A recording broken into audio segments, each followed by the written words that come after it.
Hello சொந்தங்களே, எல்லாரும் எப்படி இருக்கீங்க? இன்றைக்கி வந்து சாய்பாபா விரதத்தில் 4வது வாரம் ரொம்ப சிறப்பாகவே முடிஞ்சிச்சு. இன்றைக்கி அதுவும் இல்லாமல் உகாதி, அதாவது தெலுங்கு வருட பிறப்பா, எனக்கு அதிகமாக தெரியாது. அதான் இன்றைக்கி அதுன்றதால ஸ்கூல் வந்து லீவ் விட்டுட்டாங்க. காலையில் டேவும் லேட்டாக தான் ஸ்டார்ட் ஆச்சு, வேலையும் லேட்டாக தான் ஸ்டார்ட் ஆச்சு. ஆனால் வந்து எல்லாத்தையும் கரெக்டாக முடிச்சிட்டேன். ஆனால் குழந்தைங்க வீட்டில் இருந்தாலே கொஞ்சம் எல்லாமே லேட்டாக ஸ்லோவாக தான் ஆகிற மாதிரி இருக்கும். இன்றைக்கி அப்படி தான் ஆச்சு. நம்ம தனியாக வேலை செஞ்சோம் அப்படின்னாலே சீக்கிரமாக செஞ்சிடலாம். இவங்கெல்லாம் வச்சுட்டு செய்யணும் அப்படின்னாலே வந்து அந்த 1 மணி நேரம் வேலை 2 மணி நேரமாக மாறிடும். அந்தளவுக்கு எனக்கு ரொம்ப ஸ்லோவாக தான் போயிட்டு இருந்துச்சு. ஈவினிங் வர ஒரு ஃபங்க்ஷன் இருக்குது, சீக்கிரமாக கிளம்பணும் அப்படின்னு சொல்லிட்டு எல்லாமே வேக வேகமாக தான் பண்ணிகிட்டு இருந்தேன். வீடியோ பார்க்குறவங்க யாராச்சும் உகாதி செலிப்ரேட் பண்ணுறீங்கன்னா எல்லாருக்குமே வந்து உகாதி ஃபெஸ்டிவல் நல்வாழ்த்துக்கள். என்ன பண்ணுவாங்கன்னு எனக்கு அதிகமாக தெரியாது. ஆனால் எங்கள் எதிர் வீட்டு அக்கா வந்து அது மாதிரிலாம் கும்பிடுவாங்க. இந்த வருஷம் அவங்களுக்கு இல்லை அப்படின்றதால சர்ப்ரைஸாக நான் வந்து போலி பண்ணி கொடுக்கலாம் அப்படின்னு சொல்லிட்டு ஃபஸ்ட் டைம் ட்ரை பண்ணியிருந்தேன். அதுவுமே ஃபுல்லாக வீடியோவில் காமிச்சிருக்கேன். எப்படி இருக்குது அப்படின்ட்டு சொல்லுங்கள். என் பொண்ணு வந்து சண்டைக்கே வந்துடுவா போல். சரவணா ஸ்டோரில் வாங்கினோம் இல்லையா அந்த புட்டுக்குழா, நீ எனக்கு எப்போதாம்மா செஞ்சு தருவேன்னு சொல்லிட்டு ரொம்ப கோவமாகவே ஆகிட்டா. சரி இன்றைக்கி ட்ரை பண்ணலாம் அப்படின்னு நினச்சேன். ஆனால் எப்படி செய்கிறதுன்னு எனக்கு சுத்தமாக தெரியவே இல்லை. நிறைய வீடியோ பார்த்தா அந்தளவுக்கு தமிழில் கிளியராக யாருமே வந்து சொல்லலையா, அதனால் எனக்கு தெரியவே இல்லை.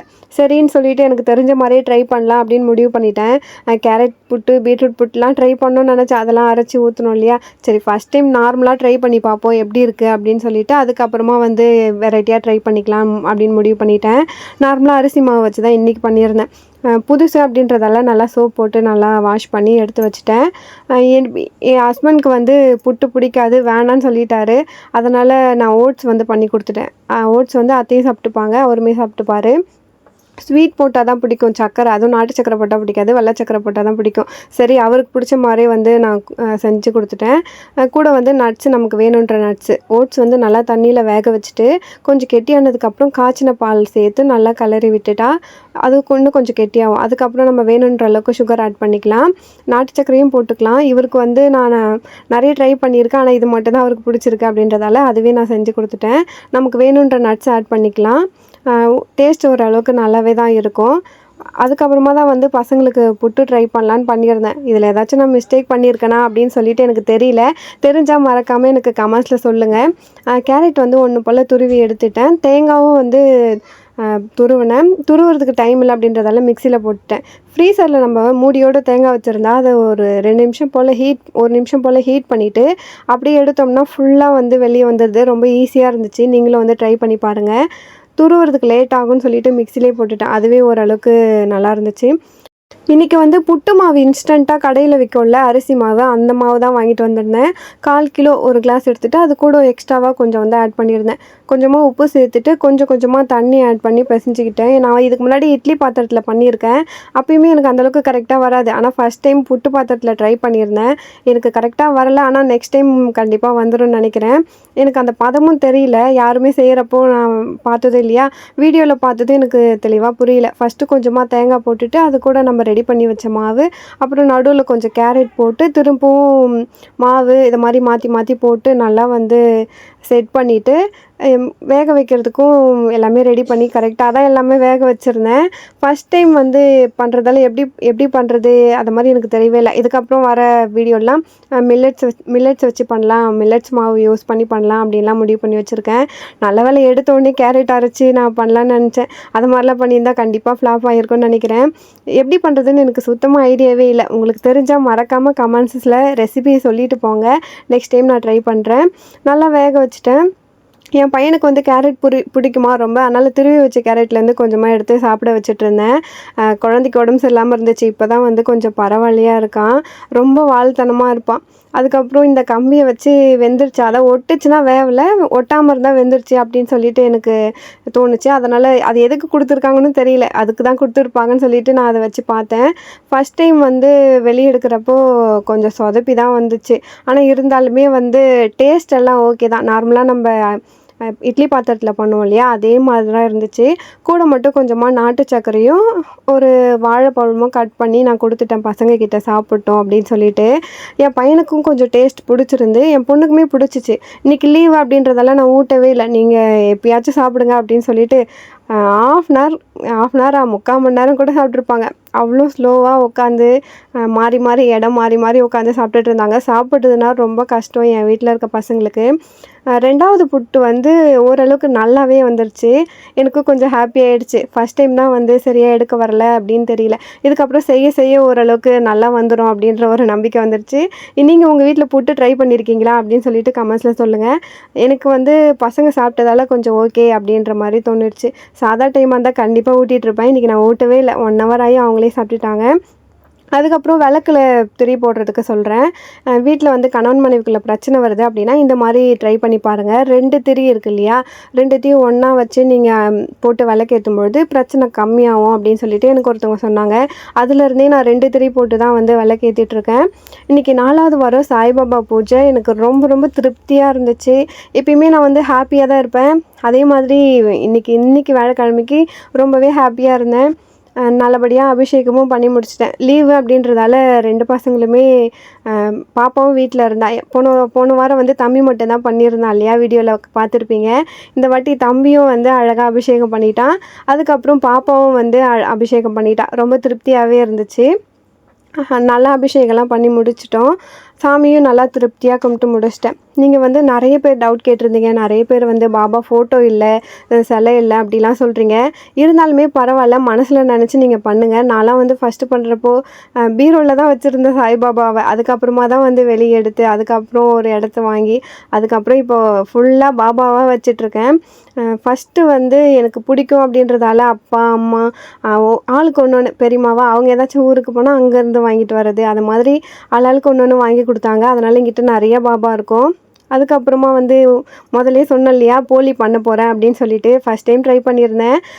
ஒரு 1/4 கிலோ போல் மாவு வந்து எடுத்துருந்தேன். அது வந்து கோதுமை மாவில் பண்ணால் நல்லா இருக்காது அப்படின்றதால மைதா மாவில் தான் பண்ணியிருந்தேன். கொஞ்சமாக மஞ்சத்தூள், உப்பு, பட்டர் ஆட் பண்ணி ஒரு சுற்றிட்டு அதுக்கப்புறம் தண்ணி ஊற்றி நல்லா வந்து அரைச்சிட்டேன்.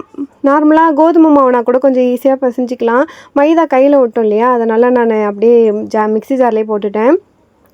கடலப்பருப்பு வந்து 1 கிளாஸ் எடுத்திருந்தேன். ஊற வைக்க தேவையில்ல. நிறைய வீடியோவில் வந்து ஊற வைக்கணும்னு சொன்னாங்க. ஆனால் ஸ்பைசி சமையல் வீடியோ பார்த்துருந்தேன். அவங்க ஊற வைக்க தேவையில்ல, அப்படியே 4-5 விசில் விட்டால் வெந்துடும் அப்படின்னு சொன்னாங்களா. அதனால் நானும் அப்படியே விசில் வச்சு எடுத்து வச்சுட்டேன். மாவு வந்து ஓரளவுக்கு நல்லாவே வந்துச்சு. லைட்டாக கொஞ்சமாக கடலெண்ணெய் மட்டும் ஆட் பண்ணி எடுத்து வச்சுட்டேன்.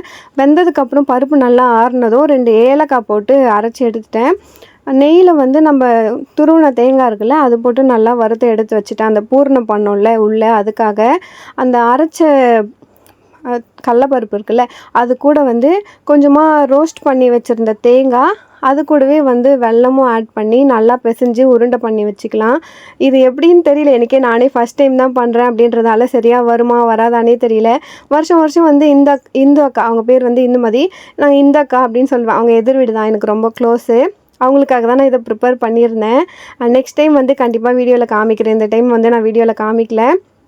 அதுக்கப்புறம் எனக்கு தெரிஞ்ச மாதிரி ட்ரை பண்ணேன். ஃபஸ்ட் டைம் வந்து பண்ணுறதால அவங்க வீடியோவில் காமிக்கிறப்போ பேப்பர் வச்சு கையாலே வந்து ப்ரெஸ் பண்ணி பெருசாக்கணும் அப்படின்னு சொன்னாங்க. எனக்கு தெரியல. அதுக்கேற்ற மாதிரி எண்ணெய் வந்து நான் ஆட் பண்ணல, ரொம்ப கம்மியாக பண்ணதால் எனக்கு வரலை.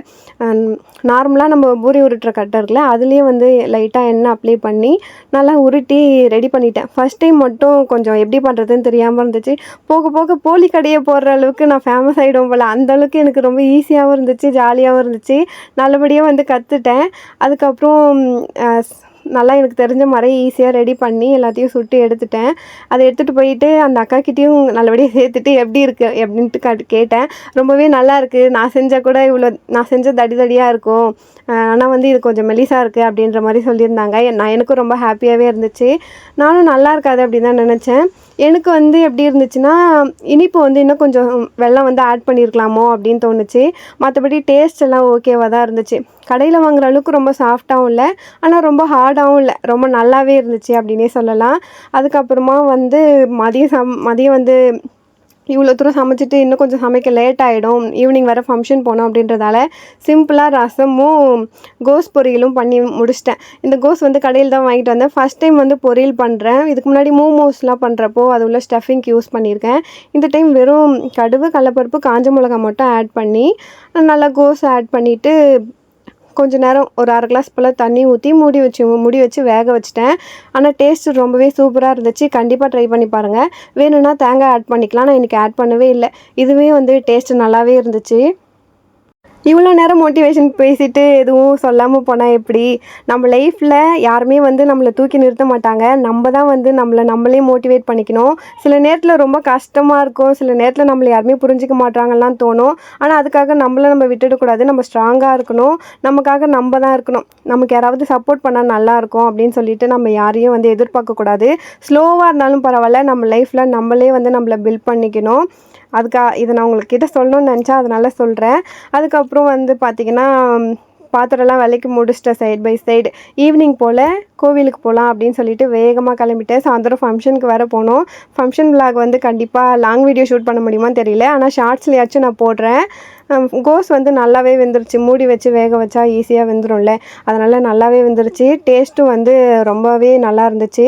நீங்களும் வந்து ட்ரை பண்ணலன்னா கண்டிப்பாக ட்ரை பண்ணி பாருங்கள். கொஞ்சமாக சாதம் போட்டு அதை கூட ரசம் ஊற்றி நம்ம ரெடி பண்ண கோஸ் பொரியலை வச்சு சாப்பிட்டு பார்த்தா செம்மையாக இருக்கும். நீங்களும் வந்து ட்ரை பண்ணிவிட்டு கண்டிப்பாக எப்படி இருக்குது அப்படின்ட்டு கமெண்ட்ஸில் சொல்லுங்கள். வீடியோ பிடிச்சிருக்கா இல்லையான்றதையும் சொல்லணும். ஈவினிங் போல் கிளம்பி சாய்பாபா கோயிலுக்கு போயாச்சு. ஏன்னா 9 வாரமும் நம்ம கண்டிப்பாக போகணும் இல்லையா? அதுக்காக தான் இன்றைக்கி 4வது வாரம் சிறப்பாக கோவிலுக்கு போயிட்டு வந்தாச்சு. வீடியோ பிடிச்சிருந்தா மறக்காமல் சேனலை சப்ஸ்கிரைப் பண்ணிக்கோங்க. அடுத்த வீடியோவில் பார்க்கலாம். Tata, bye bye. Thanks for வாட்சிங்.